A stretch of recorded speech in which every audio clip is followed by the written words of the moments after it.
Nation Sports Show.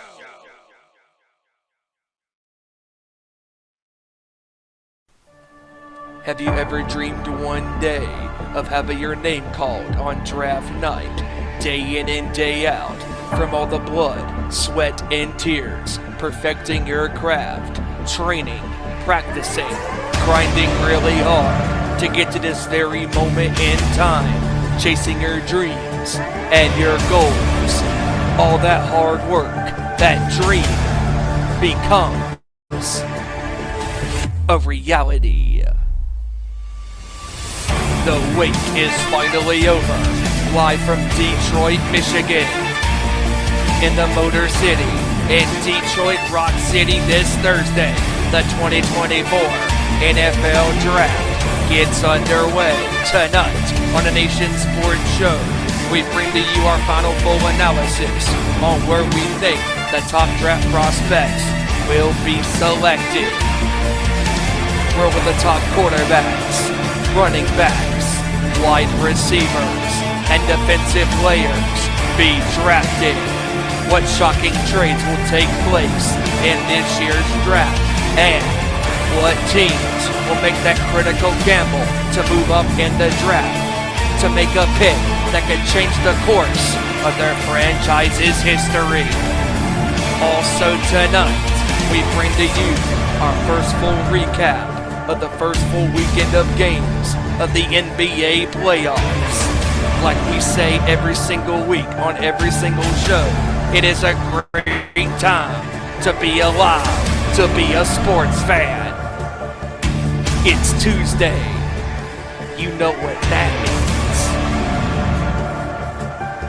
It's showtime.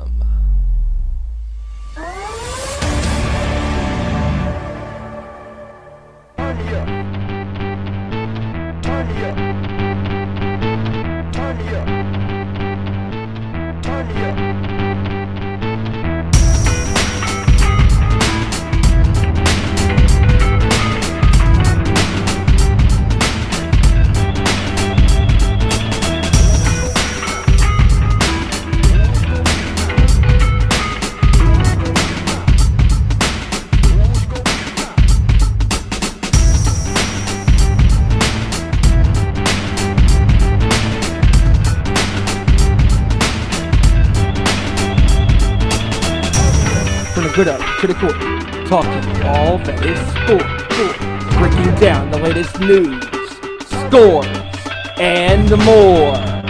Welcome to our Nation Sports Show.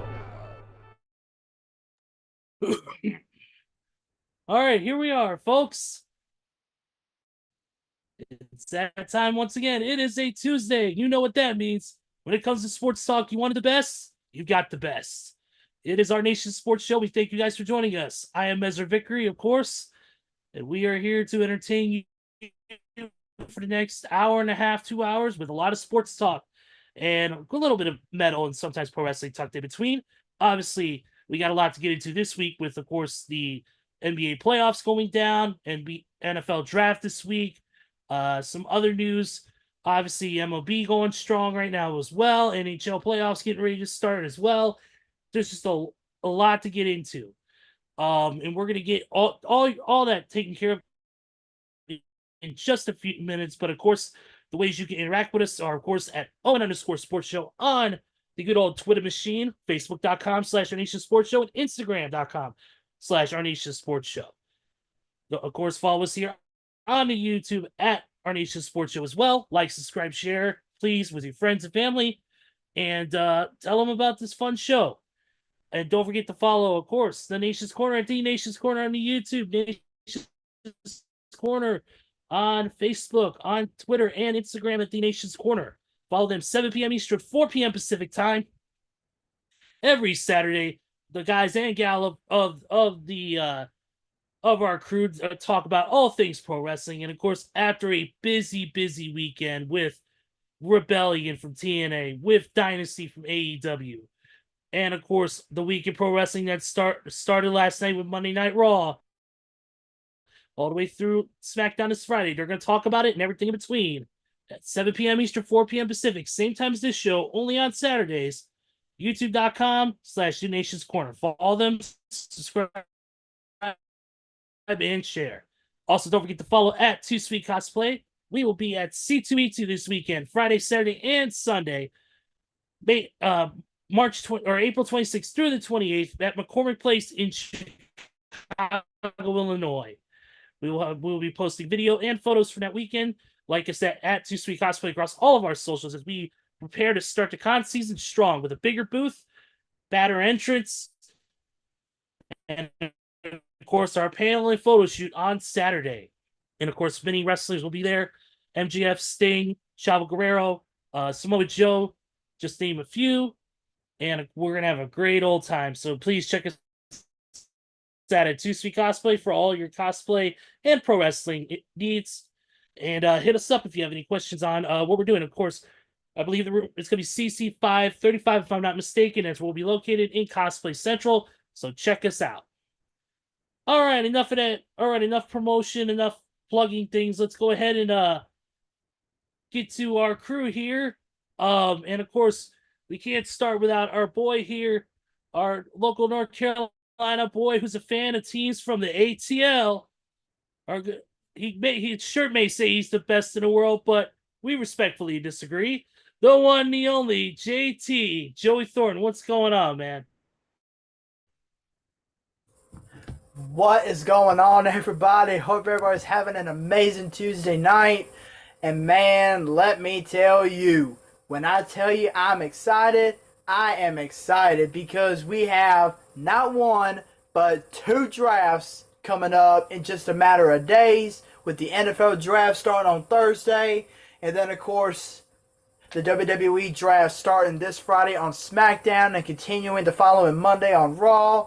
Ready to see some new storylines, ready to see some shakeups, and on the NFL side of things, I'm finally ready to see who my boys are going to pick number 2 overall, so everybody can shut up about it on Facebook. But anyways, we got some sports talk for you, so without further ado, let's get to it, baby. Absolutely, absolutely. And without this guy here, of course, my other cohort on this show, without him, the show would not be possible. Excuse me. As always, my heavy metal brother from North Carolina. And just like Joe Hendry, if you say his name and he appears, it is my boy, Stephen Wyand. What's going on, buddy? What is going on, everybody? Yes, we are here. We are live recapping all of the madness in the NBA playoffs and obviously previewing the NFL draft. And no, we will not be doing a watch along this Thursday. I am so deeply sorry for those that were looking forward to that, but it will not be happening. But without further ado, let's get this show underway. Yeah, just to let you know, that will never, ever happen again. So even if you're hoping for a watch along, in the immortal words of Cowboy James Storm, sorry about your damn luck. So what you're saying is it'll never, ever happen again. No! Is that true? Yeah. Oh, right. it's true. It's damn true. Oh my god. Okay, let's just stop here. I think we just lost our only 5 viewers.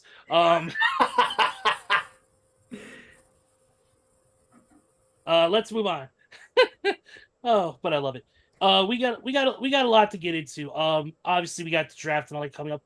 And you know what, let's go ahead and let's get right into that. Obviously the NFL draft coming up on Thursday.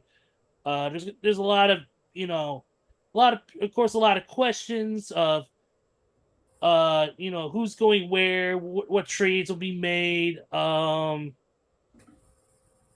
It's just it's going to be interesting. Obviously we're looking at multiple different options right here. Of course, we got Caleb Williams at the number 1 spot, expected to be picked up by the Chicago Bears.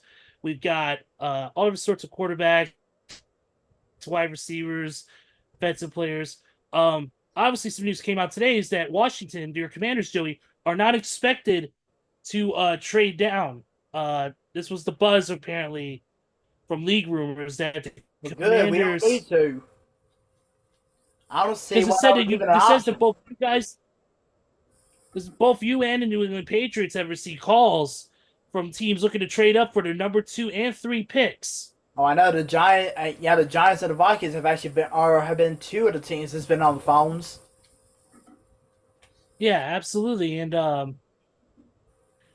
obviously the draft coming up Thursday, and it's gonna be interesting. But along with the draft, before we get too deep into it, there's also been some other deals have been made. Obviously, the biggest news coming out of the NFL is that Zach Wilson, now formerly of the Jets, has been traded to the Denver Broncos.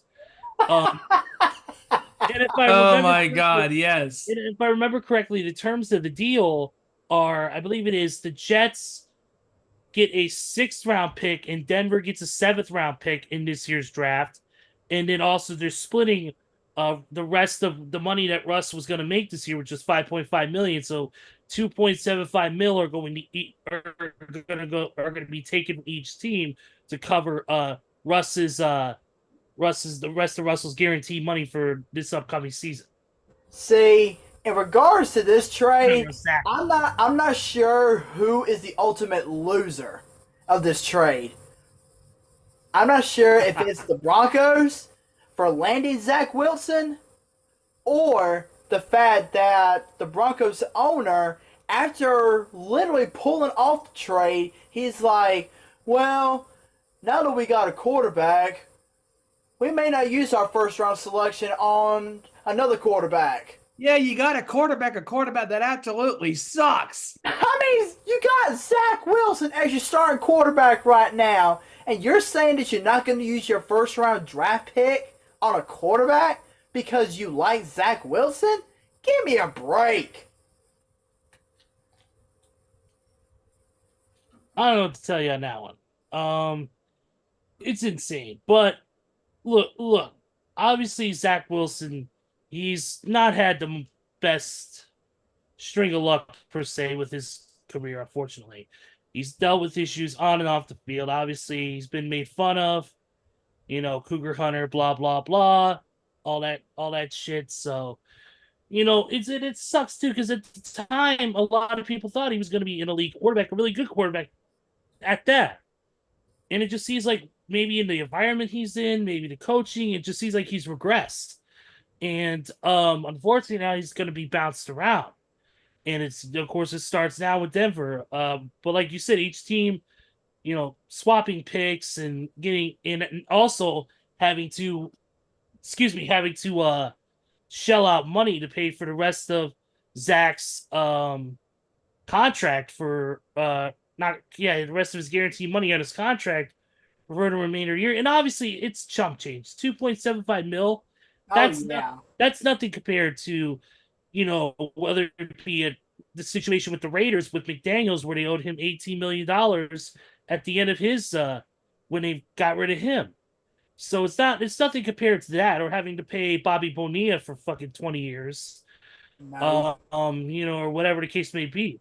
It's not even that. But obviously this is a lose-lose situation for both. I mean, unfortunately, you're getting a quarterback that's regressed, and then you're also losing a quarterback too. Obviously, we don't know the status of Aaron Rodgers. We don't know what's going to happen with him, because we don't know. Obviously, he's coming back from a very bad Achilles tear. He's in an advanced age on football years. His body's banged up, so we don't know what kind of situation they're going to be in. I mean, obviously, this is the opportune time for them to look at a quarterback in the draft this year in the later rounds, or in the earlier rounds for that matter. I mean, do you guys see them picking up a quarterback now that Zach Wilson is gone? It's honestly up in the air for me, because I'm not sure if you guys remember or made aware, but Tyrod Taylor signed with the Jazz as a backup. So now, so now that Zach Wilson's gone, it leaves Aaron Rodgers and Tyrod Taylor as the only quarterbacks on the Jets roster. But I heard, I can't remember if it was the GM or the owner. he was saying something along the lines of, "Yeah, we brought Rodgers in, but we're also want to focus on what life is going to be after Rodgers." So, I mean, with him saying that, I can see the Jets getting a quarterback in the later rounds and kind of have Aaron Rodgers kind of like train him up a little bit, just like he was able to train Jordan Love whenever he was on the Packers, and just like Aaron Rodgers himself was trained whenever Brett Favre was finishing up his career as a Packer. So I can definitely see the Jets reaching out to get a quarterback in the later rounds, and who knows, it could be as early as the third or possibly even the fourth round. I mean, you never know. And if you think about it too, also too, is that getting a quarterback in the later rounds is not a bad thing. Oh Obviously, no, no, obviously, I mean, look at Tom Brady. I mean, even though his run was short, you look at a guy like Johnny Manziel. Look at the first year he had. First year he had, it was great. He had a good year. Obviously, he went downhill from there because of the off the field issues. But I'm saying, if you pick up a quarterback in the later rounds, it's not a bad thing because Oh no, because I mean, you can find a diamond in the rough that'll bring your team to playoff contention. exactly. Two prime examples: Tom Brady and the one who's Mr. Irrelevant, Brock Purdy. Mm-hmm. Absolutely, both guys were picked. Brock Purdy was picked dead last. Yeah, literally dead last. Dead last, and he brought the team to playoff status. Hell, even Super Bowl status. Yeah. That's insane. Tom Brady, of course, we know about touchdown Tom Brady, one of the greatest quarterbacks to ever play the game. The GOAT. Speaking of Tom Brady, real quick to segue, it was announced for Netflix that Tom Brady is going to be roasted. That there will be a special roast of Tom Brady that looks like it will be hosted by none other than the Roastmaster General himself, Jeff Ross. Interesting. Maybe maybe he should invite Randy Gyron. Maybe he should invite Randy Gyron to be on the show. No, because it wouldn't be a roast. It would be an evisceration. And see, where other jokes for him, it would be pure hatred. That's true. But just to throw that out there, because that was announced the other day, was that Tom Brady's going to be a part of a roast, and he's going to be actually the one he's the roastee. And that, if you guys remember the Comedy Central roast back in the day, Jeff Ross was the king of those. So he's going to be hosting this thing and also roasting Tom Brady. Other participants in it are not announced. Obviously, I would love to see guys like Rob Gronkowski. I would love to see him involved. I would love to see some of the other comedians. Obviously, different time too, because obviously a lot of jokes back in the day are not going to fly in today's society. But that's a whole different discussion. But back to football, back to the draft. I think that would be a smart idea for them. Obviously, I'm not the Jets organization. I'm not in their ears. So, Steven, what are your thoughts on this? Do you think the Jets would draft a quarterback now? Now that they got Tyrod Taylor and they got Aaron Rodgers, but obviously Aaron Rodgers' health is in question because of his advanced stage and coming off this injury. And Tyrod Taylor, as good as he was touted, he did not do well over. I believe was it with the Giants? I believe, right? Yes, it was the Giants. It was the Giants, okay. And he had injury problems and all that stuff. Do you think that they would draft a quarterback as kind of like a safety net in case Rodgers does go down or retire or something happens to Tyrod? Yeah, I think so, because if you're the Jets, you have to pick one of these great quarterbacks, because we know the top talent is going to go away in the draft, at first. But if you're the Jets, you get what you can give as far as quarterbacks. Yeah, I agree. Obviously, there's a lot of talk of J.J. McCarthy. There's a lot of talk about Caleb Williams, of course. There was a lot of mock drafts that went down, people picking this person. You guys are kind of in tune more to the college football world and know about the picks and know about a little bit of stuff more than I do. So I kind of want to get your thoughts on what are some of the teams that you see picking certain players. Like, where would J.J. McCarthy go? Obviously, Caleb Williams, we talked about it, more likely going to Chicago. But what are some of your picks from that are available that you think they're going to go to where? Well, I mean, as somebody who has really followed the mock drafts and who's really followed all the coverage and the footage that they have been talking about as far as who's going to land where come Thursday night, I mean, anything could be up in the air. I mean, yes, I've been saying for weeks and weeks and weeks that I want to see the Commanders get Jane Daniels number 2. But that's not a foregone conclusion because, I mean, the Commanders, they've been looking at more than just Jane Daniels. They've looked at Bo Nix, they've looked at Michael Penix, they've looked at J.J. McCarthy, and they've looked at Drake May as well. So, I mean, obviously, I think the first 3 picks are all going to be quarterbacks, and I could definitely see some people trading up early to try to get a quarterback of their choice. I mean, if I had to give a honest opinion here, I mean, I'm still sticking with the fact that I hope my boys get Jane Daniels because, yes, we have had a dual threat quarterback before that didn't really work out so well. That, of course, being RG3. But that's only because we were running him too much and he was getting hurt easily. He was getting exposed a lot. But Jane Daniels, I consider him to be a smart quarterback. And when I say smart, I mean that he uses his legs whenever he needs to. He has an amazing deep ball that he can easily hit a receiver 30, 40, 50 yards downfield if he needs to. And he also knows how to read a playbook. Now, there are a lot of quarterbacks out there that say they know how to read a playbook, but whenever they get out there on the field, they look as lost as a bat inside of a barnyard. I mean, we've seen it happen on various occasions. We have.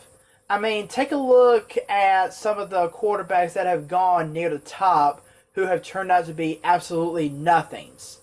I mean, here's a few prime examples. Ryan Leaf, Heath Schuler, Jamarcus Russell. I mean, those are just a few of the names that have gone near the top who everybody was saying, oh, these guys, they play well in college, so they're going to go to the pros and just completely blow everybody away.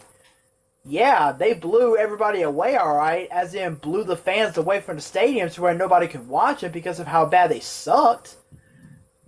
But, I mean, yeah, I still hope Jaden Daniels goes number 2 to Washington because we could use a guy like him. Now, as far as what's going on after that, it really could be up in the air because, like we mentioned in the pre-show, the Giants and the Vikings have been on the phone with some of these teams that have these high draft picks, hoping to trade up so they can get a quarterback of their choice.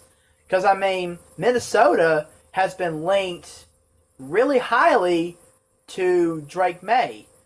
Because Minnesota has, I mean, they seen Drake May's athletic ability, and they think that Drake May is somebody that can lead them to the promised land.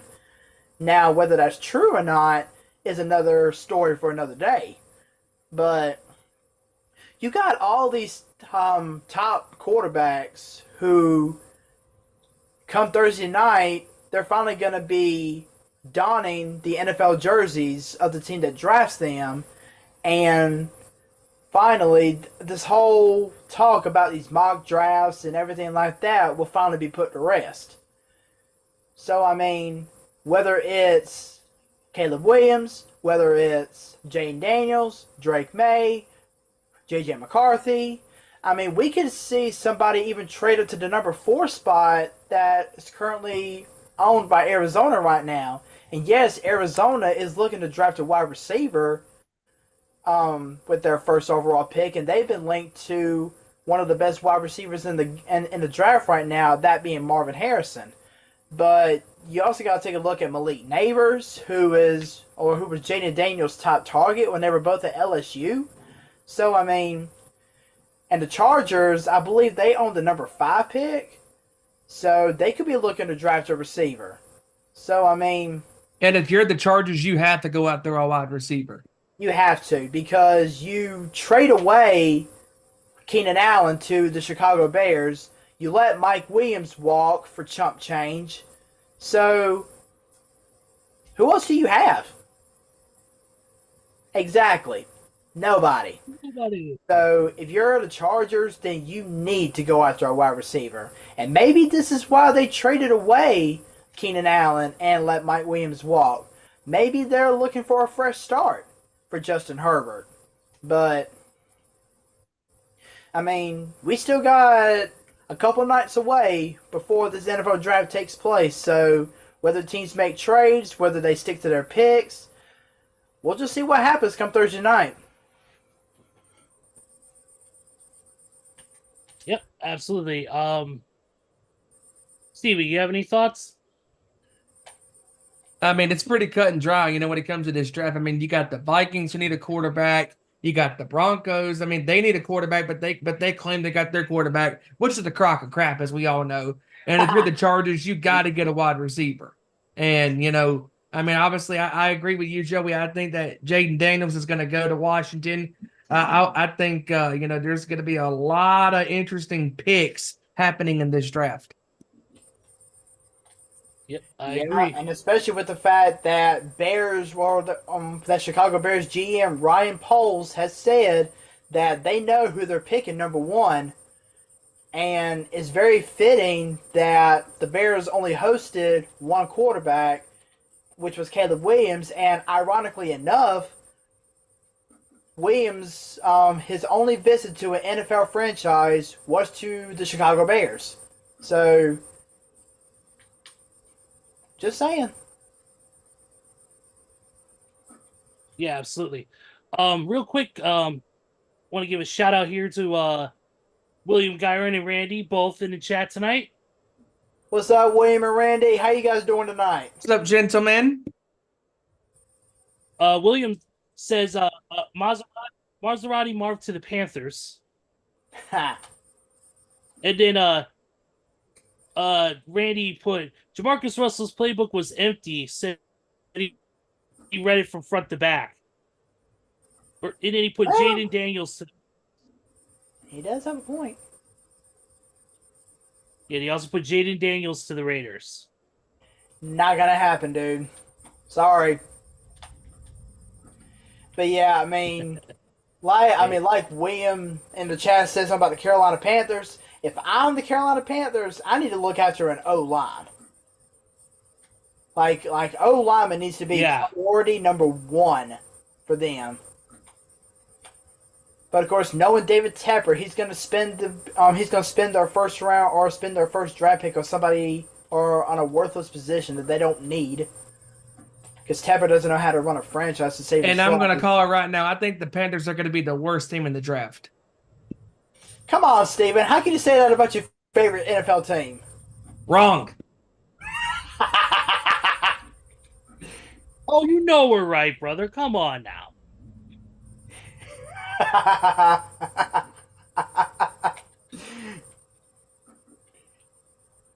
And the plot thickens. Dun dun dun.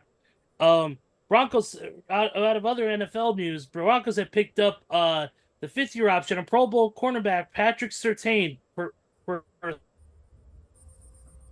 which source. Is smart. So, the NFL has reinstated Isaiah Rodgers from the Philadelphia Eagles, who was suspended for gambling policy violations last year. Yeah, he was one of the players that was suspended all last year because of the gambling. Yep. And Shaka Toney got reinstated, but he was shortly released by the Commanders, who have really beefed up their defense here. You mean Shaka Khan? Oop. Huh. But yeah, Shaka Toney, he wasn't needed because, like I said, the Commanders did a lot of beefing up on the defensive side of the ball here in free agency, so Shaka Toney wasn't needed. Well, we regret to inform you that Steven has been released from the show due to a Shaka Khan reference. We respect Steven. Negative. Detroit Devils. And Randy, by the way, Randy, screw you. No. What I'm saying to you, Randy, and everybody here on YouTube, live right here, right now, is I am not a Panthers fan. Never have, never will be. Come on. Shut up. Come we on. all know that's a admit it. Shut up. We all know that's a lie, Steven. You are a Panthers fan. One of these Nope. days you will admit it, because I've seen those Carolina Panther jerseys in your bedroom, Steven. Look now, sir. That's actually when Scan Newton was on a con artist, okay? You know what? On the contrary, I should burn that sumbitch down, shouldn't I? No. But yeah, I've seen those Panther jerseys. I've seen you wear them. So don't even go there, sir. That's back when they were actually good. Wait. Time out on the field here. The Panthers were actually good? For a short period in time, now they absolutely reek of absolute hot garbage. This is coming from a guy whose quarterback was the king of interceptions for like 2 years. I hope when you said that the Panthers were good, I hope you're referring to the Jake Delhomme, Steve Smith, Musa Muhammad days. Because during the Scam Newton days, they weren't good. I mean, yeah, they may have gone to the Super Bowl, but they got exposed. Oh man, look like this. If the Panthers were, don't even get me started. Yeah, because we'd be here for another hour. Well, I'm just saying that too because I can't come up with a witty line right now. But no, some other news here is that the Kansas City Chiefs announced that they've extended the deals of President Mark Donovan, Brett Veach, the general manager, and head coach Andy Reid. Their contracts have all been extended. Congratulations to all three gentlemen, especially coming off the Super Bowl victory this past year. Congratulations to those guys. Another big news, Matt Ryan announced on his official social media that he has announced his retirement from the NFL.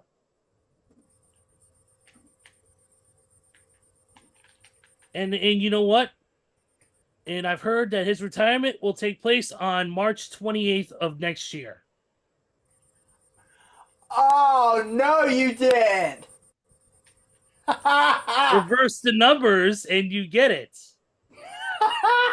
28-3. Come on, man. How could you do Matt Ryan like that in his retirement? And I love how Steven just completely stone-faced me and just not even stone-faced. You're like Leo Rush when he falls through a table. Oh,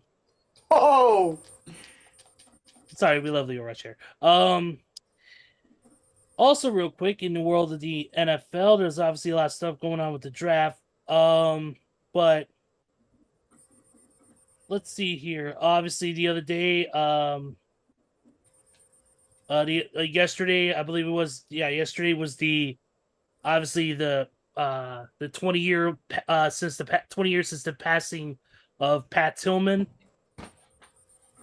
Oh yeah, he passed away in 2004. 20 years since 20-year anniversary of his unfortunate passing, and we all remember Pat Tillman. He died serving his country. Oh yes.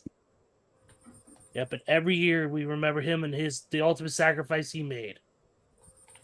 So, NC State football announced, unfortunately, the passing of former quarterback Roman Gabriel. Yeah.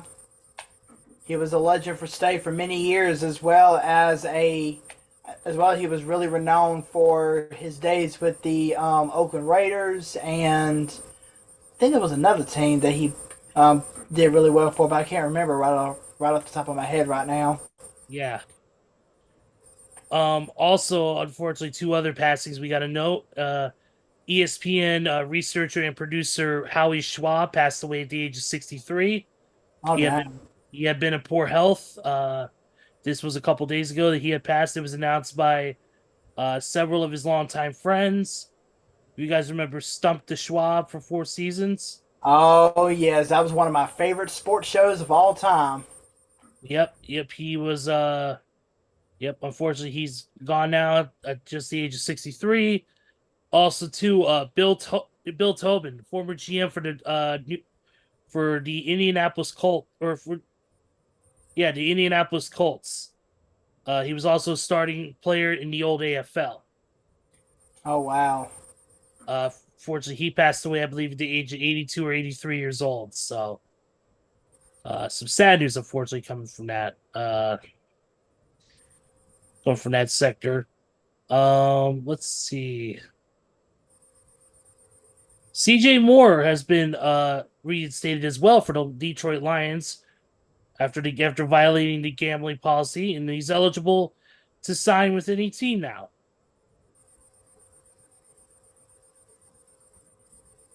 Let's see what else real quick before we oh, here we go. Baltimore Ravens running back J.K. Dobbins is former Ravens quarterback or running back J.K. Dobbins is set to sign a 1-year contract with the Chargers. So we got that.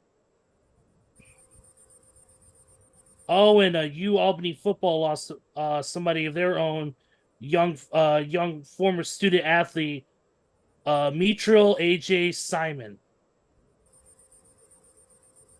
It looks like he passed away at only the age of 25 or 26 years old.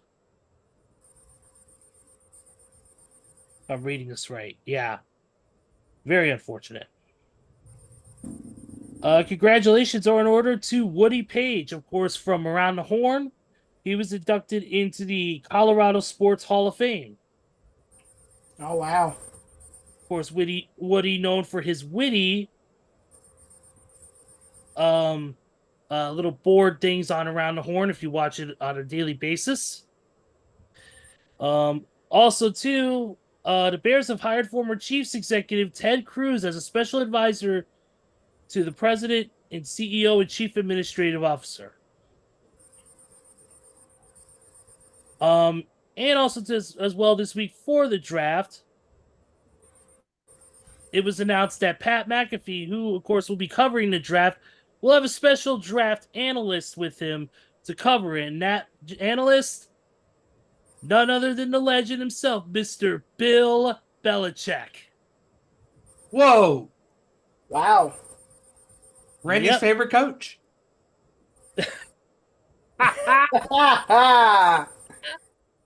Payback's a bitch. Yup. Hey, you can't say that about Aaron Rodgers. Oh. Yes, I can. Still a fudge packing bastard. But yeah, Bill Belichick will be an analyst for the upcoming draft. And he'll be analyzing it with Pat. So that's going to be a very interesting dynamic. Mr. Serious barely shows anything, doesn't appear in NFL games, big Bill Belichick versus stands on a table, does the Jimmy Uso hand taunt Mr. Pat McAfee there. But it's going to be interesting. Oh, and there's a new running back in Dallas named Royce Freeman. Yep. Which means Ezekiel Elliott, you're out of a job, dude. What do you mean? He's been out of a job.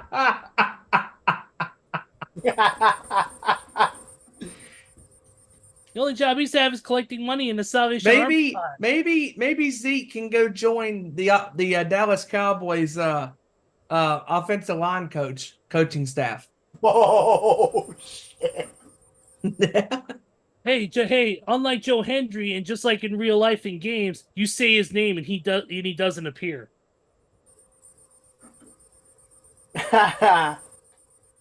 But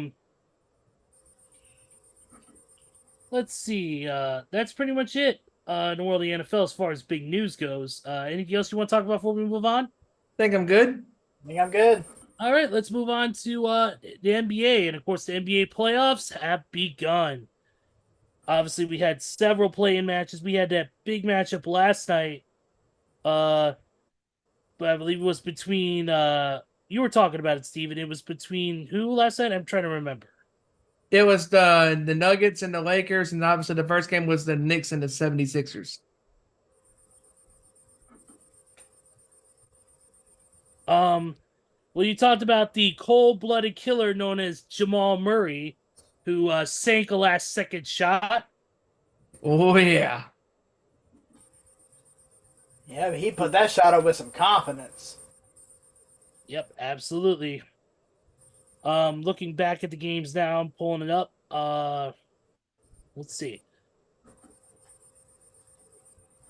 Yep. Obviously the what's crazy about the series right now is that the I believe it is the 76ers are in a 2-0 hole right now. Or an And so are the 0-2 hole Lakers. right now. Which is insane to think about. And they were up 5 with 30 seconds to go. But And that's what's turnovers, crazy. man. I mean, even though Doc Rivers is no longer with the ball club, the curse that continues to follow Philadelphia, it lingers every year, no matter what. It doesn't matter what seed they are. They could be the first seed, the second seed, fifth seed. It doesn't matter. Yeah. Because anytime you have, that kind of failure that, that follows you, it will never leave your ball club. Yeah, absolutely. Right now, the Celtics and the Heat, obviously Boston's up 1-0. Cleveland's up 2-0 in a series over the Magic. The Bucks and Pacers. Milwaukee's up on them. Of course, the Knicks are up on the Sixers 2-0, as we just talked about. Thunder's over the Pelicans 1-0 right now. Clippers over the Mavericks 1-0. Minnesota over the Suns 1-0, and then Denver up 2-0 against the Lakers. And that right there was the shocker of all shockers when it comes to the Lakers. I mean, LeBron, Anthony Davis, Austin Reeves and company could have not have played a better first half of basketball. Completely dominated Denver. And then in the third and then the major quarter, the fourth quarter, you let this team get back in the game. See, that's one thing that I've been saying all along on these shows is the fact that no lead is safe at any given time until you see all zeros on a game clock. Yep. The Lakers had them beat by 20 points going into the second half. And then all of a sudden, you let the Nuggets get back in this, and you have LeBron criticizing the referees after the game. I mean, LeBron, no offense, but you just woken up a sleeping giant, my friend. On a night when Jokic had his worst performance in this season, throughout the regular season and obviously not the postseason, Jokic could not really get nothing going. But he still found a way to win the game along with his teammates. Yep. Also, too, for the schedule for tonight, obviously we got Phoenix and Minnesota. Tonight here starting now. And then we've got also Indianapolis and Milwaukee. Bucks will be without Giannis for another game, calf injury. And then Dallas and the Clippers later tonight at 11 or at 10 p.m. Eastern time. So on TNT, check your local listings. What are your predictions for those games, guys? Phoenix and Minnesota. Obviously, Minnesota's up 1-0 against the Suns. I think Minnesota's going to win. Think Minnesota's going to go 2-0 against Phoenix? I think so. Too much star power, the home court advantage, in the NBA. It's a lot. Yeah, I'm going to go with Minnesota too. All right. Indianapolis and Milwaukee. Apparently, no Giannis, no problem. Apparently, the other night, but the question is, can they do it again? I don't think they will. I think Indiana splits. Yeah, I just don't trust Milwaukee without Giannis. Yeah, Damian Lillard, he had a good first half in game one, but he's not going to repeat that success. Indiana's evening it up tonight. They have to. Yeah. All right. And then Dallas and LA. I'm going Dallas. I think the Clippers got lucky in that first Give me game. Dallas. Even though they were able to pull away. But if you're Luka Doncic, then the time to get a playoff win is now. Because if y'all win tonight, then y'all get to go to Dallas for the next 2 games. So I think Dallas is going to even it up tonight. Give me Dallas. I don't trust the Clippers. Yeah, it's but also real quick, I want to get you guys' predictions on tomorrow's games. Obviously Miami and Boston. Boston's up 1-0. Do you think the trend continues? Yes. Boston. I think the Celtics are they're a hot team. I think the home cooking's going to continue, and just Jason Tatum and them boys, they played a great game, on Sunday. And They never trailed in that game. Nope. The They never closest trailed. Miami was during that first half, and then Boston just steamrolled them. Boston scored the first 14 points of the game. Yep.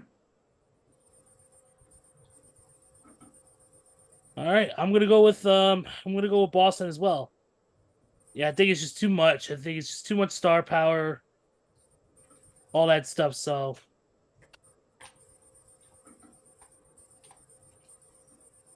how about the next one is the Pelicans and the Thunder. That's tomorrow's game. So, That is going to be an interesting game to call, because if Sunday is anything to look at, that was a close game. That could have gone either way, because it was close throughout the entire game. all right, and then obviously I want to pull up 2 is for Thursday, since we're on the prediction kind of thing. Might as well, with these games already at 2-0 apiece. Cavaliers and the Magic. Who you got on that one? I got Cleveland all the way. Yeah, I got Cleveland.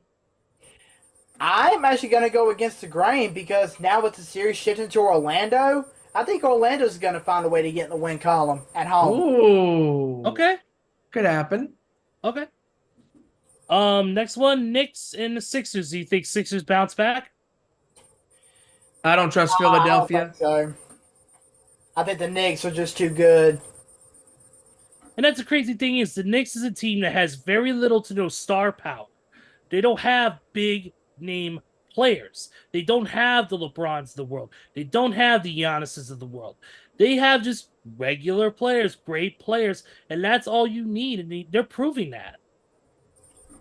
Jalen Brunson right now is the star of that team. Yeah, you know what I mean. But I'm talking about top of the elite. I'm talking about guys who are, the name is pretty much canon. When you mention LeBron, when you mention Giannis, when you mention, guys like Damian Lillard, stuff like that.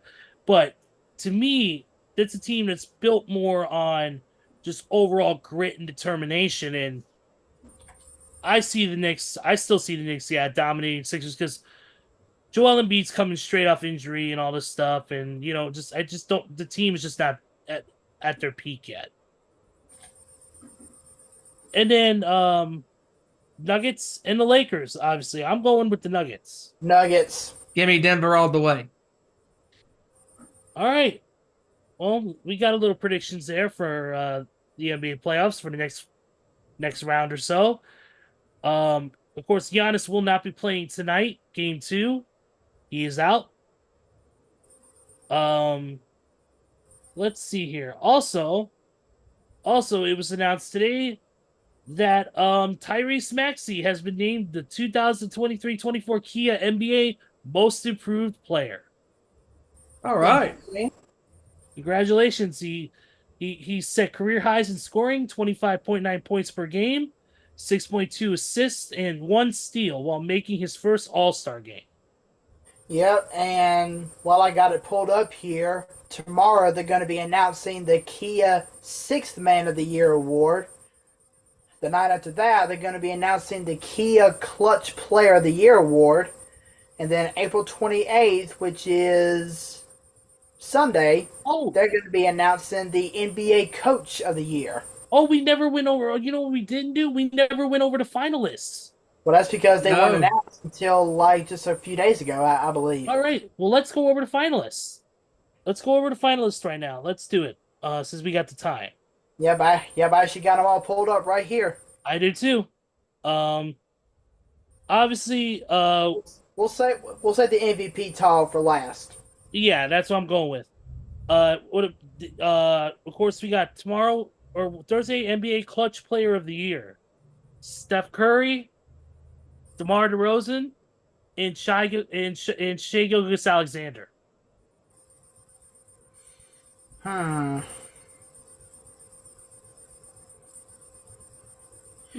mean, obviously, everybody would probably think that Steph Curry might take home the title, but I'm biased. I'm actually going to go with Dark Horse here, and I'm going to go with SGA. I'm going DeMar DeRozan. Of course, you would. Of course. Give me SGA. All right.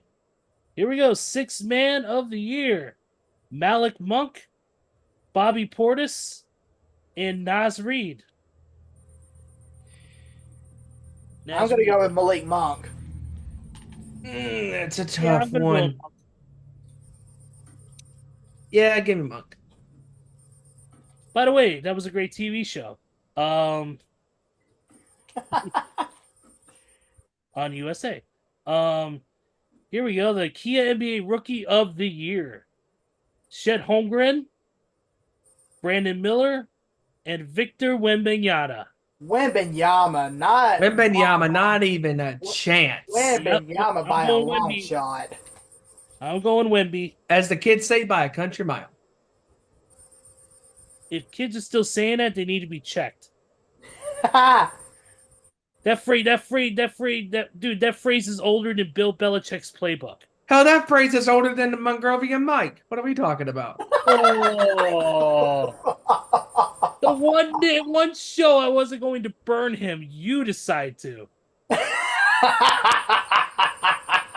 Payback.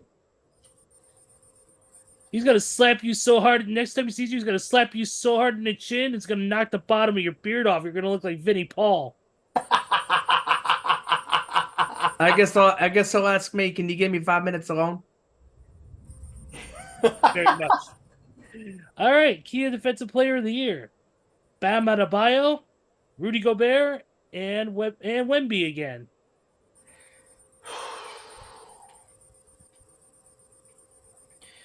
I mean, Wembanyama has played good defense this year, but I got to go with Rudy Gobert. Give me Gobert all the way. He's been the most consistent. Yeah, Gobert. And here we go. Ladies and gentlemen, the MVP. Wait a minute, you forgot about Coach of the Year. Well, they already announced that. No, it's being announced Sunday. Oh yeah, it's being announced on Sunday, yeah. Mark Daigneault, Chris Finch, and Jamal Mosley. I mean, obviously, a lot of people would say that Daigneault will be the Coach of the Year because he was able to guide Oklahoma City to a top seed in the Western Conference this year. But I got to see more consistency from the Thunder before I consider him to be a Coach of the Year. So I'm actually going to go with Dark Horse here. I'm going to go with Jamal Mosley. Okay. Yeah, I don't trust the Thunder, right now because they're young, and I agree with Joey. Give me Mosley. Yeah, give me Mosley. I need to have 5 to 7 more years with the Thunder, maybe 2 or 3, because they're young and everybody's crowning them, and all that type of stuff because they're young and they're, they have a lot of great young athletes on that team, but they don't have the championship medal that the Lakers do, that the Nuggets do. Nah. So. All right, and so now the biggest award of them yet. The MVP award: Luka Doncic, SGA, and Jokic. Jokic. I gotta go Jokic. Yeah, Jokic. It's got to be. Yep, absolutely. And that is and those are the NBA awards. Of course, those will be announced in the next coming days. So definitely keep an eye on NBA.com when that information becomes available. Anything else you want to talk about on that front before we move on? The big thing that I want to talk about, from last night, when it pertains to that Knicks and 76ers game, is you had, Philadelphia, their fans, the players, the coaches, including Nick Nurse, saying that, oh, we got screwed. The officials swallowed their whistles. Dude, are you kidding me? You're up 5 points. Finish the game. Finish the game. And also when Nick Nurse himself was saying, I was looking right at the referee was looking right at me. He knew I was calling a timeout, but he didn't blow his whistle. Listen, dude. I mean, yeah, I get the fact that the officiating has not been the best. But if an official is looking right at you with you holding up the T sign for a timeout, the referee's gonna call it. If Nick Nurse was throwing up, the T sign, and the referee would have saw it, he would have saw that what he was doing. Come on. And honestly, Nick Nurse wasn't even holding the timeout sign like, he wasn't doing it convincingly. It seems like.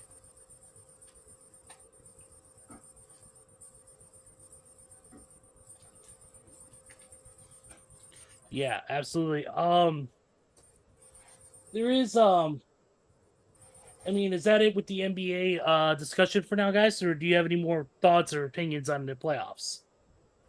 I think I'm good from the NBA. All right. Yeah, I think I'm good as well. All right, let's talk a little baseball then. Obviously, baseball's been kicking off. So far, Andrew McCutchen today has been putting the ball away.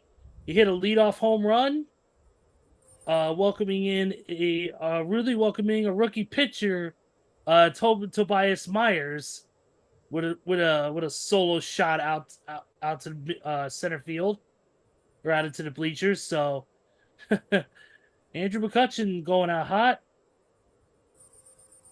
Let's see here. Joey. Obviously there's been latest news is that there's been a lot injuries so far. Kyle Hendricks has been dealing with a lower back injury. It was announced today. Drew Smiley, right hip infringement. He's been moved to 15-day IL. Infielder Garrett Cooper has been designated for assignment. First baseman Matt Mervis, Luke Little, and Hayden Wesneski have been recalled from AAA Iowa. Interesting. So those are so obviously some injuries, especially with the Cubs losing him with that injury. Seiya Suzuki, he's expected to return mid-May. Still dealing with that right oblique strain. So, the D-backs, Arizona Diamondbacks have placed Merrill Kelly on the IL with a right shoulder strain. Let's see here. Games going on right now. Obviously, Cleveland is up 2-1 on Boston right now. Pittsburgh, the Pirates are up on the Brewers 1-0. Bottom of the fifth. Tigers are up on the Tampa Bay Rays 1-0. Top of the fifth, or bottom of the fifth, top of the fifth. Nationals up on the Dodgers 1-0. Cincinnati 5-1 over the Phillies. End of the fourth. Yankees up 4-2 over the A's. Bottom of the third. Your Braves up 2-0 over the Marlins. End of the third there. Cubs up 5-0 over Houston right now. My goodness. Whew. I gotta take a look at that one real quick. Let's see who I'm pulling this up right now. Let's see. Here we go. As of right now, for the Cubs. Actually, you know what? I'm just gonna move on. Let's move on here. Twins are up on the White Sox 1-0 end of the first. Cards are up on the D-backs 1-0. And then right now, warm-ups is the Mariners and the Rangers. And then later tonight, you've got the Rockies and the Padres, the Angels and Baltimore, the Giants and the Mets. Ooh. Interesting. That's going to be a really good matchup there. Oh, speaking of baseball, why don't we talk a little bit about the one moment that happened in yesterday's game that made me and Ezra laugh hysterically. For those of y'all that don't know, yesterday's contest between the Oakland Athletics and the New York Yankees started out with a bang because New York Yankees manager Aaron Boone, who has been known to speak his mind, was given a warning by the umpire saying, if you say anything within the first 5 pitches, you're gone.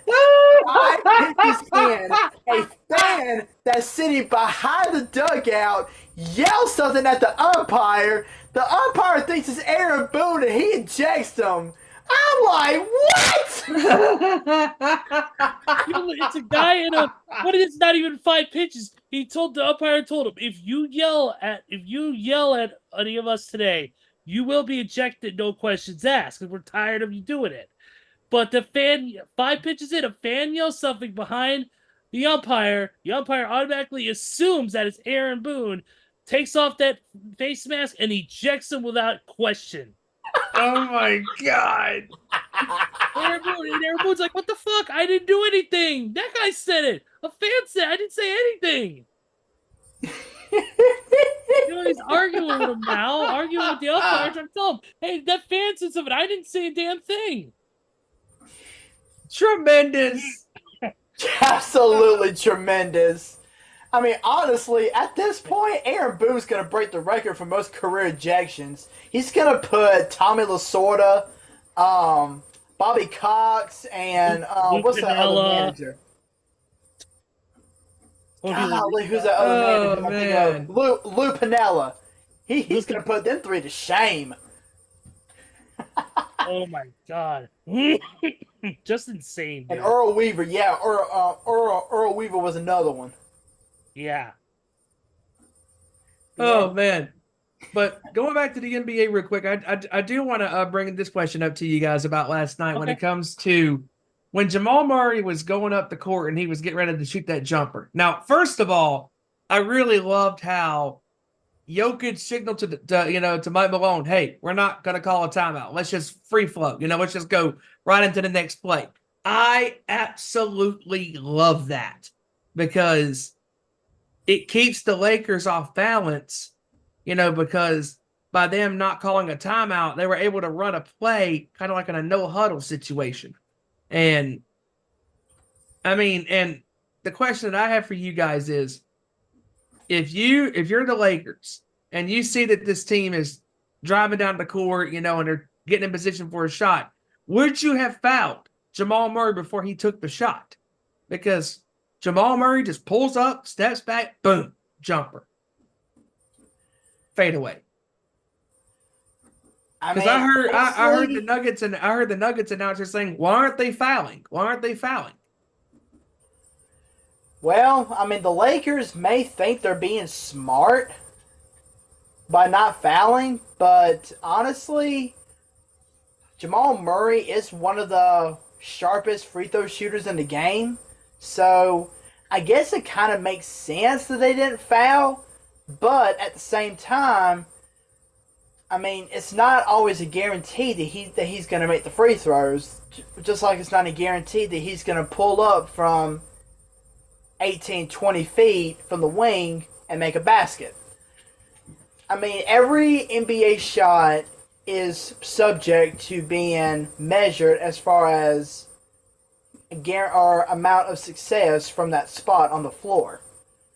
So, I honestly think the Lakers should have fouled because that probably would have kept them in the game, I believe. But it just seems like you said, Steven, they were just so off balance right there at the tail end of the game.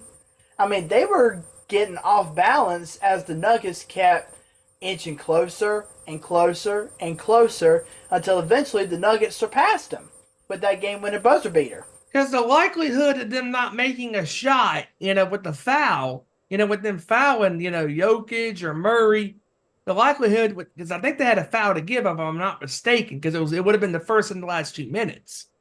If you give that foul, they have to get positioned, to try to make a shot, and 9 times out of 10, that stuff doesn't happen.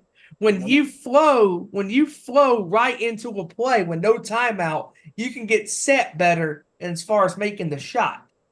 That's also like last night when the Knicks make that second three. Now, another thing that also caught me with the Knicks yesterday is Brunson didn't have a good game, but it's also like the bounce of the ball, with the three that he made that he hit the rim and it went in, and he got the friendly roll, and then when the Knicks got the steal and the offense, it was a flowing play. The guy missed the three for the Knicks, and then they got the offensive rebound, kicked it back out to him. He shot it in rhythm, and he hit it. That's also like last night with the Nuggets and the Lakers. Jamal Murray shot that shot in rhythm. He didn't hesitate. He didn't, think about it. He just pulled the trigger, boom, and hit it. And that right there could be the ultimate downfall for the Lakers. Because like we talked about on the pre-show, this was the 10th time that the Nuggets have beaten the Lakers in a row. The Lakers, the Nuggets are the Lakers' kryptonite at this point. They are. And even last year in the Western Conference Finals, the Nuggets, no matter what the Lakers did, they came back in the game, or they were dominating like they were in game one.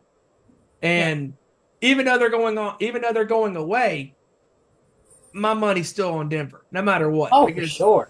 Because Denver, no matter who they play, if they played the Thunder in the Western Conference Finals, I'm still picking the Nuggets because they have way better experience than the Thunder do.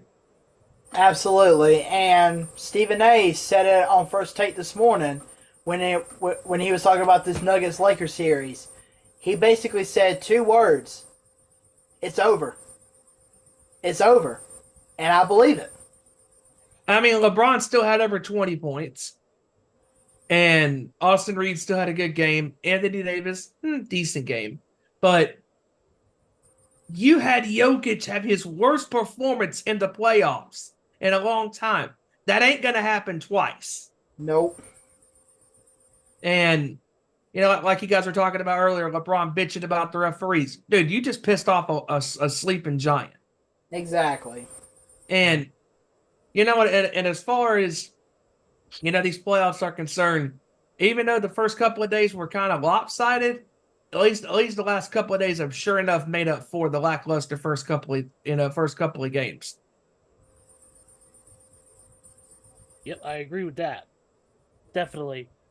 Real quick, before we actually, now that we're done with pretty much with the baseball talk, let's move on to some other news real quick. And obviously there was a big matchup that happened this weekend, and no, I'm not talking about pro wrestling. I'm talking about boxing between Ryan Garcia and Devin Haney. There was a lot of issues over the well-being of one of the guys. I forget who. Just saying that his mental state wasn't there. I think it might have been Haney or Garcia, one of the two. With some of his comments he made, he put up, I think it was one of them, put up a bet. A bet over how much weight, because he was betting one guy didn't want to. Oh yeah, he was all about the poundage, because he felt one of the guys, I think one of the guys was overweight, and he said that, or it was going to be overweight, and he said that that for every pound he was overweight, he was going to pay him. I think he said $500,000 or something like that. Mm. So because of that, one guy ended up paying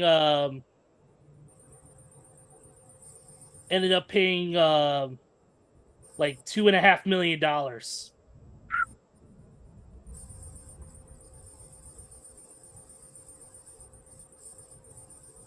Oh, right here. Oh, Devin Haney. It was him. He bet Ryan Garcia if he's over the 140-pound weight limit, he bet $500,000 per pound. And so it ended up coming back to bite him in the ass. Yep. And William says here in the chat that LA should have fouled. And I agree with that. And this just hit me. We forgot to talk about this. That Toronto player has been banned. Oh yeah, Jonte. Jonte Porter. Porter has been banned from the NBA for life. Gambling. Yep. He basically threw a game and had somebody bet on him to have a poor game so he could make money. And that's exactly what he did. Just, my God, stupid. Yeah, that was one of the leading topics.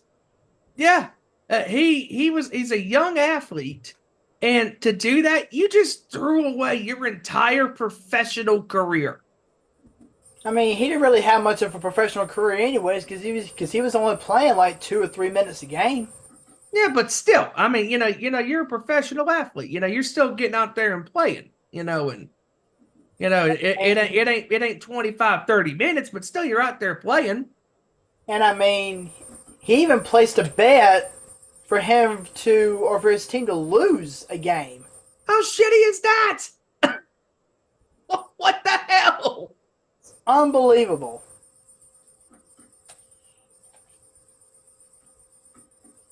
Absolutely unbelievable. Just goes to show you what people would do for money. Yeah. Yeah, absolutely. Stupidity. Absolute stupidity. But back to the Ryan Garcia Devin Haney fight, as I was saying, is that Ryan Garcia he made a bet on himself, saying that he wagered he said he wagered money that for every pound he was right here. The bet stemmed from Garcia's failure to make weight for the fight. Despite an agreed upon weight of 140 pounds, Garcia weighed in at 143.2 pounds. As a part of the pre-fight bet, Garcia had to agree to pay Haney $500,000 per pound and was over the limit. So Garcia ended up paying $1.5 million. Wow. And then Garcia ended up winning the fight in a shocking majority decision.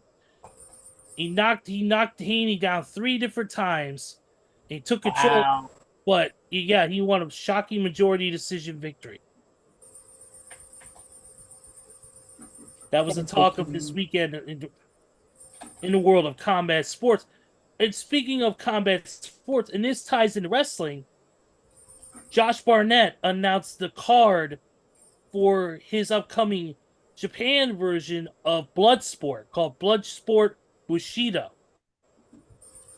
And it has a lot of names on it that you may know from the world of mixed martial arts and combat sports. You got in one contest, you got Michael Hearn, who used to be, if you guys know him from American Gladiators. Yeah. He's going to take on wrestler and pro fighter Eric Hammer. Todd Duffy, former UFC fighter, is going to be in action. Wrestler Hideki Shrek Sekine is going to take on former Pride and UFC legend Quentin Rampage Jackson. Wow, that's a name I've not heard in a long time. Right here in this one. This one is going to be good too. Kazushi Sakuraba is going to take on Anthony Corelli, aka Santino Marella. Ooh. Whoa. Interesting. Nice. Don't underestimate Santino because he owns the Battle Arts Academy and is a black belt in one or two different disciplines. Davey Boy Smith Jr. will also be on the card. Timothy Thatcher is going to take on Minoru Suzuki. That is gonna be good. Oh, And- that's going to be a hell of a fight. And in the main event, the War Master himself, Josh Barnett, versus the brand new IWGP World Heavyweight Yes. John Moxley. Yes. Nice. In a rematch for Bloodsport 8. Nice. Oh, that's gonna be incredible. Wow. I mean, and Ezra, you know that fight very well from Bloodsport back in 22. Yeah, 22. My goodness. I mean, what an incredible fight that those two had in Bloodsport 7. I mean, one of only, I think John Moxley. or 6. Excuse me, 6. Yeah, John Moxley's only loss in Bloodsport, I believe, is to Josh Barnett. And I love how Moxley, after he got up, he recognized, Barnett for the badass that he is, and he put him over big time. And Barnett did the same thing to Moxley. Yeah. And it was an incredible fight that those two had, and that was obviously still during the time, when we were still, the COVID restrictions, were still there. But man, oh man, the crowd that was there, they were on their feet. They were having a good time. They thoroughly enjoyed themselves watching that, that fight on Bloodsport, and that was one of the best. And real quick, for those who may not know about the Bloodsport situation, Bloodsport is it's based off the movie Bloodsport. Obviously, just like the movie, there's no ropes, there's no turnbuckles, there's no nothing. It's just a wrestling ring frame with the mat and canvas, and there's knockouts or submissions. Obviously, it's pro wrestling still, but there's a lot of MMA and combat sports influence where strikes and grappling is more pronounced instead of being just Hurricane Rana's dives to the floor. There still is dives to the floor. There still is pro wrestling stuff like brain busters, vertical suplexes, signature moves, whether it be John Moxley's Death Rider or freaking Speedball Mike Bailey with Ultimo Weapon or Flamenco Driver or whatever. But it's a lot more MMA influence. You'll see a lot more knockouts. You'll see a lot more like finishes with like head kicks and strikes. And so instead of, obviously there's no 3 counts, so there's no falls, but it's very cool, very different. Started originally with GCW with Matt Riddle. And then when Riddle went to WWE, Barnett partnered with them and took it over, and it's become a mainstay of WrestleMania weekend ever since. And shout out to Lindsay Snow for continuing her dominance in Bloodsport. Oh yeah, absolutely. One of our favorites on the Nation's Corner. The American Kaiju, always a badass. That is a woman I would not want on my bad side. She'll beat anybody's ass. She don't give a damn if you're a man or a woman. And she'll tattoo you too, because she is a tattoo artist. Mm-hmm. Definitely shout out to Lindsay Snow. But also just wanted to point that out. Obviously we're leading up to, in a few months, obviously there's a lot of pay-per-view stuff coming up. We've got UFC 303, of course, coming up in June 29th. With McGregor. My God, that's going to be a hell of a fight. McGregor Chandler. It was also announced today that Dana White's Contender Series that he's been doing on the UFC and ESPN Plus, Season 8 is in the works and dates have been mapped out, so that will continue for fans who are in it. And the biggest news, there is an MMA pro wrestling tie-in again, and that is that coming up, the WWE will be using the UFC Apex arena for NXT Battleground. Yep, that was announced last night on Raw. July 9th. Yep, they will be using the UFC Apex, and it's going to be a question. Will the Octagon stay up? Will there be a pro wrestling ring put in instead? I don't know. Personally, I would love to see the Octagon stay up and we have a Lions Den match. Just pro wrestling is so cool again. As The Rock said, pro wrestling is cool again. And it's not because of AEW. As much as we do like AEW, like some of the things we're doing. But outside of that, do you guys have anything else you really want to jump on before we head out the door? Oh wait, NHL. I forgot about the NHL. Can't forget about last night because the Hurricanes were down 3-0. 3-0. And then And they scored absolutely 5 came goals back. to win the game 5-3. Yep, Unbelievable. absolutely. And speaking, yep, it absolutely. The Hurricanes have come to play this year, man, and they're a top team. I know my cousin and his wife are passionate fans. They live right down the street from me, and they're huge Hurricane fans. And I'm hoping that they can pull it out. When another Stanley Cup. I mean, just this team is always ready. Sorry, Matt Cardona. Speaking of Matt Cardona, he has some sort of surgery to where he's going to be out of action for a while. Yep. If I remember Yep. reading. Unfortunately, torn pectoral muscle. Yeah, that's it. yeah, it Yeah, sucks. we want to send our best to not only Matt Cardona, but we also want to send our best to Rhea Ripley as well, dealing with the shoulder injury that she's going to be out for a few months for, and also also of New Japan Pro Wrestling. He unfortunately suffered a shoulder injury, dislocated shoulder and a torn labrum during an IWGP Junior Heavyweight title match recently. So we wish Rhea Ripley and Cardona all the best in their recoveries and get back to the ring soon for all three of them. So all three of them are extremely talented. Of course, we know about Rhea. We know how she's coming back for that women's title. Cardona's been dominating the indies, and Yo has really showcased himself over the past couple years since becoming a singles performer in New Japan. So definitely want to send out our best to them, and definitely want to say that. Also, something real quick, also real too. We also want to continue sending our best to off of the Wild Samoans. He had a health issue about a month or so ago. He's still recovering from. Obviously, an elder member of the Samoan dynasty. Want to send our best to him as well. Back to the NHL talk real quick. Right now, games got going on. We got in the second period, we got the Rangers and the Capitals tied up at 2 apiece. We got Panthers up on the Tampa Bay Lightning 2-0. Ooh. Yep. And then later on tonight, we got the Colorado Avalanche taking on the Winnipeg Jets, Jericho's team. And then we got the Preds taking on the Canucks. And then tomorrow we got the Boston Bruins and Toronto, who are tied at 1 game apiece. So we're looking at that as well. It scrolled away from where I was. Damn it. The Golden Knights in Dallas are also tomorrow. Dallas is up. They played last night. Yep. Yeah, the Knights up 1-0. And then the Kings up, the Kings facing the Oilers. Oilers up 1-0. So we got that to look. So a lot going on. There's so much going on. Within the world of the NFL draft happening this Thursday. My goodness. It's there's a lot of talent. Within this draft. All these running backs, these receivers, especially the quarterbacks.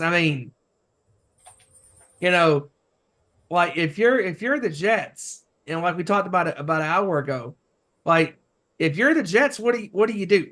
Do you because it's like I said, in the intro, what team is going to make that ultimate gamble and move up? Because that's going to happen, and there's going to be some trades going down, whether it be players moving to other teams and stuff like that. Yeah, absolutely. Anything else you guys want to talk about before we roll out of here for the day? Yeah, there is something I want to bring up here real quick that I was just thinking about. All right, go ahead, man. It seems that our favorite former women's college basketball player is now linking a new deal. Yes, that's right. Caitlin Caitlin Clark is going to be signing a $28 million contract with Nike, spanning 8 years, which is going to include a signature shoe. That is amazing.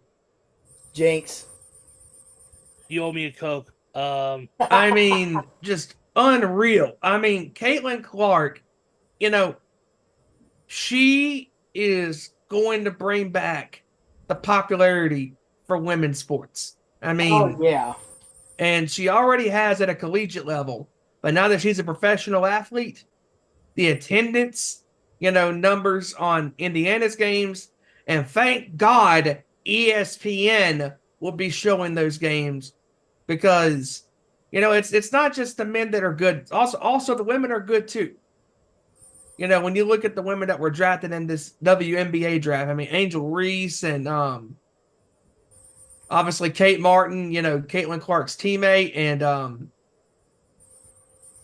what's her face from South Carolina? Help me out, Joey. What's that? You talking about Camila Cardoso? Yeah, Cardoso. Yes. Yeah, Cardoso, yeah. Yeah. Just an incredible players taken in this draft.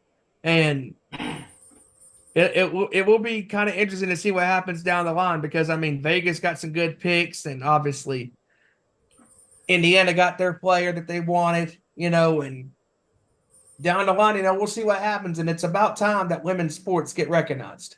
Yeah. I agree 100%, man. But yes, once this deal gets put to paper, it's going to be the richest sponsorship contract for a women's athlete ever.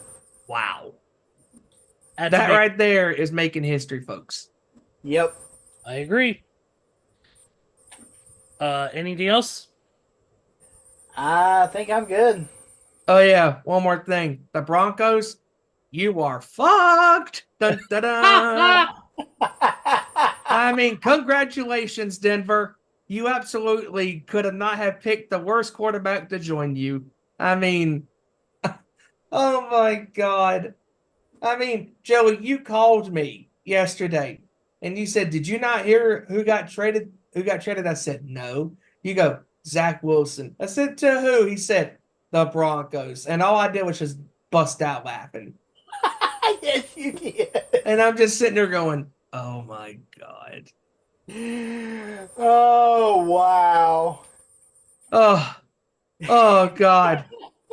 I hope the Broncos have the liquor next to the cabinet right there to the left so they can just grab whatever they're drinking and just chug that shit, just yep, because they're gonna need it. Because they're gonna need it. You trade away Wilson, another Wilson, and then you get the worst Wilson. Yes. And it's not even a volleyball. Nope. Wilson! Just crazy. Right now, Sean Payton's looking at Zach Wilson going, you're my only... Oh, God.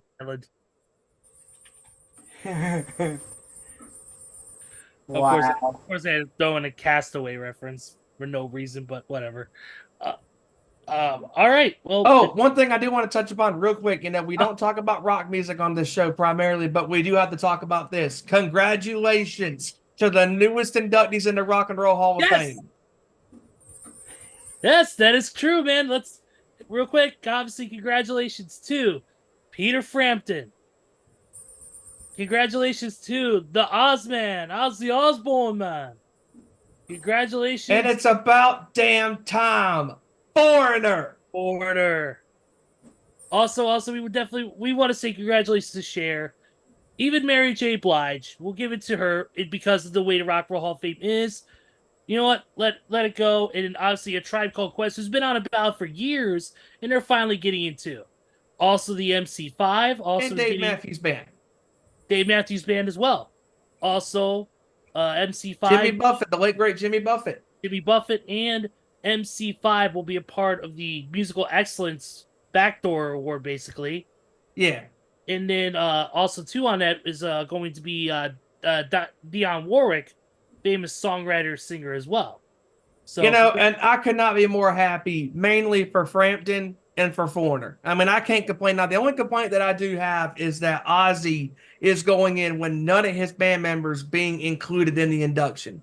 But I hope that there is some acknowledgement by Ozzy, because without him, without Zach, without Jake, without Randy, without, Lee, Bob.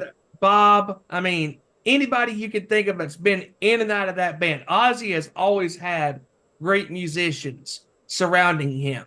And I really can't complain, although I wish it was all predominantly rock, but over half of it is rock. And I can't complain about that because if Foreigner and Frampton were not getting in, you best believe that the entire rock landscape would have been having a huge mental breakdown. And, just congratulations to Frampton and to Foreigner for getting their well-deserved inductions because it's past overdue. I mean, I don't even think Foreigner were nominated for over 20 years. Nope, they weren't. This was their first nomination, all because of Jan Winter, the guy who was running the Rock and Roll Hall or helping run the Rock and Roll Hall of Fame before. Remember, he said, "Over my dead body." And you know what? I hope that this is a call out to get bands like Bad Company, to get freaking, Sammy Hagar into the Hall of Fame. To get Ronnie James Dio into the Hall of Fame. I mean, I'm just off the top of my head. To get Alice in Chains in the Hall of Fame, to get Soundgarden in the Hall of Fame. I mean, just off the top of my head, those are the bands that were coming to my mind because... But before that, though, there's got to be RS Speedwagon. Styx. Yes, Speedwagon, Styx, Boston. A lot of those bands, yes. The Cars. The Cars. We can keep going on and on about this. This is a topic that we can spend literally. This is why on this show from time to time we do get into these discussions because it does get fun, and it's crazy, when you look at, how many years it took, and it took a Eddie Trunk meltdown last year to get Frampton probably in. Because I remember where I was at. I was at my hotel in Charleston, West Virginia with my friend Bo. Shout outs to Bo if he watches this later on tonight or tomorrow. Bo. And Eddie went on this massive rant. I remember sitting there listening to this going, holy shit. Like, he is having a mental breakdown, and I don't blame him. And I really think that him screaming to the Raptors, I think it propelled Frampton getting in. And Foreigner, talking about Foreigner, they needed to be in. And they, the 6 original members wrote all of those hits. And even Jeff Pilson, the guy who's been the music director for that band for over 20 years, he even said, I don't have a problem not being nominated, to get in. Because if it wasn't for those 6 men, we wouldn't be doing what we're doing today. They paved the way. And the brand Foreigner is huge. And for the 6 original men who wrote those classic hits, who wrote the classic songs such as, Hot Blooded and Double Vision and Feels Like the First Time and Jukebox Hero and I Want to Know What Love Is. I mean, just all these countless hits. It's about damn time Rock and Roll Hall of Fame, even though you are still a joke because the name alone should be changed to the Music Hall of Fame. Yeah. But real quick, also too, what's going to be cool about this is as long as both of their health is able to hold out, we will see the reuniting on stage of Lou Gramm and Mick Jones singing and playing together for the first time in probably close to 30 years. Unbelievable. Amazing. There's no politics between them that's going to prevent them from doing it. Both of them have said they'll do it. Not like Kiss. No, let's not get into that. And then also too, just want to say also too for Ozzy, it's great that he's getting in as a solo artist. Hopefully, like I said, the other band members get in with him. Hopefully they acknowledge him somehow. Obviously he's got Parkinson's, he's not doing well, and obviously get him in while he's still here. Peter Frampton, same thing. He's got a rare disease that's affecting him, but he's still able to go out, play, and sing like he's always had. And I'm glad he's getting in because you got to think Frampton Comes Alive, one of the greatest live albums of all time. And he's got so many classic songs. Show Me the Way, Baby, I Love Your Way. Just an absolute artist. I Give You Money. I Give You Money, just classic after the stuff classic. that he did with Humble Pie. I mean, like Seamus would say, banger after banger after banger. It's It's just unbelievable. But let's close it out, boys. We got a lot to watch this week, so Yes, we be do. refreshed and we'll be prepared. Joey, brother, let's close it out, my friend. Awesome job with the show once again, guys. We covered a lot, whether it was ranging from the NFL draft to NBA playoff action, NHL playoff action, Major League Baseball regular season. And yes, we got a lot to watch this week. Starting with the NFL draft, starting on Thursday night, going through Saturday. You got, of course, as I mentioned, the WWE draft starting this Friday on SmackDown and finishing up this upcoming Monday on Raw. And more NBA playoff, NHL playoff action. So, yeah, I mean, and of course, the UFL. Overseeing some more action. And speaking of the UFL, thank you for bringing that up, because Randy said in the chat, that the NFL is going to start adapting some of the rules that the UFL has been doing, and that's really cool. Yep. I mean, and the UFL is hot and heavy. I mean, there's just so much going on, and I mean, it's really cool, to see, that the games that we love, like football, and if you really think about it, for the most part, football, baseball, hockey, they are predominantly now all year long. I mean, obviously baseball and basketball and or baseball and hockey are, and the NBA sort of is too. But the fact that football now will be around for the majority from the fall to the spring is just insane, because for the longest time, it was 7 months of us, not having any football at all, just talking about the free agency stuff. But now that you have the UFL going on, I mean, it's really cool to see that stuff like this is happening. Oh yeah, but yeah, awesome job. Talking about sports stuff, guys. Again, check your local listings for everything that's coming on this week, and that's it for me, Steven. Wrap it up, brother. Let's do it, Steve. Great job with you guys tonight, and looking forward to being back on here next week as we recap the draft, and we'll recap all the shocking trades and the ins and the outs on what goes on this upcoming for the next 3 days in Detroit Rock City. Oh yeah, and it's going to be a lot of fun, with that. And the NBA playoffs is kicking into high gear, and we'll see if the Lakers can somehow, some way tie this series up. It's going to be tough, and we'll see, if the Knicks can take out the Sixers, and what Clippers team are we going to get throughout this, this first round. And it's crazy. I mean, with all that's going on and anything and everything that's going on in the world of sports. Next week, we'll be back to talk about everything. And thank you for joining us here tonight. And for those that watch us on demand, thank you for joining us as well for that. And you can follow us on Twitter at @ON_Sports Show. Facebook and YouTube.com at Our Nation Sports Show, where we are live on Tuesdays at 7 p.m. Eastern, 6 Central, 4 p.m. Pacific time.